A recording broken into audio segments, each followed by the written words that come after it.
Hello అండి, నమస్తే. Professional education లోనే కదా డ్రాయింగ్ అవసరం, తర్వాత అవసరం లేదనుకుంటున్నారా? సివిల్, మ్యానుఫ్యాక్చరింగ్, కన్స్ట్రక్షన్ ఫీల్డ్ లో ఉన్న ఇంజనీర్స్ తర్వాత కూడా డ్రా చేయాల్సి వస్తుంది కదా. ఎంబీబీఎస్ డాక్టర్స్ కూడా కాంప్లెక్స్ కాన్సెప్ట్స్ ని అర్థం చేసుకోవడానికి డ్రాయింగ్ ని బేస్ చేసుకుని అర్థం చేసుకుంటారు తెలుసా. మనం ఏదైనా విన్నదానికన్నా మనం డ్రా చేసింది బాగా గుర్తుపెట్టుకుంటాం తెలుసా. ఆల్ఫాబెట్స్ నేర్చుకోకుండా రాకెట్ సైన్స్ స్టడీ చేయలేం కదా. అలాగే బేసిక్స్ నేర్చుకోకుండా డ్రాయింగ్ ఒక్కసారిగా ఎవరు వేయలేరు కదా. అందుకే ఇప్పటి నుంచి డ్రాయింగ్ నేర్చుకోవడం పిల్లలకి చాలా అవసరం.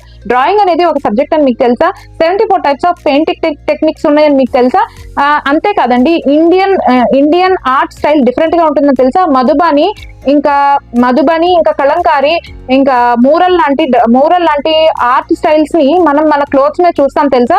అయితే ఈ రోజు రియలిస్టిక్ గా ఉండే ఐని ఎలా వేయాలో చూపించబోతున్నాను. దానికైతే మాత్రం నేను హెయిర్ పిన్ ని, టిక్ టాక్ హెయిర్ పిన్ ని, మామూలు హెయిర్ పిన్ ని, ఇంకా ఈ రింగ్ ని యూజ్ చేసి ఎలా వేయాలో చూపించబోతున్నాను. మీరు కొంచెం సబ్స్క్రైబ్ చేశారనుకోండి, మాకు కూడా ఎంకరేజింగ్ గా ఉంటుంది. టిక్ టాక్ పిన్ని కాస్త వంచి ఐ పైన ఉన్న షేప్ని వేశాను. స్మాల్ హెయిర్ పిన్ని తీసుకుని కింద వేశాను. ఎందుకంటే స్మాల్ హెయిర్ పిన్కి కాస్త కరువు తక్కువ ఉంటుంది ఈ టిక్ టాక్ పిన్తో పోల్చుకుంటే. అందుకే మన ఐ కూడా కింద వైపు కరువు తక్కువగా ఉంటుంది, పైన కరువు ఎక్కువ ఉంటుంది. అలాగే నా చేతికి ఉన్న రింగ్ని తీసుకుని 3/4 ఆఫ్ ద సర్కిల్ వేశాను. ఐబాల్ రౌండ్గా ఉన్నా సరే 3/4 ఆఫ్ ద సర్కిలే కనిపిస్తూ ఉంటుంది. అంతే కదా, దానిపైన ఐ మడతను వేశాను. అలాగే చిన్న సర్కిల్ వేసి దాన్ని ఎక్కువగా దిద్దాను. హైలైట్స్ని కూడా వదిలేశాను. అలాగే ఐబ్రోస్ని కూడా వేశాను.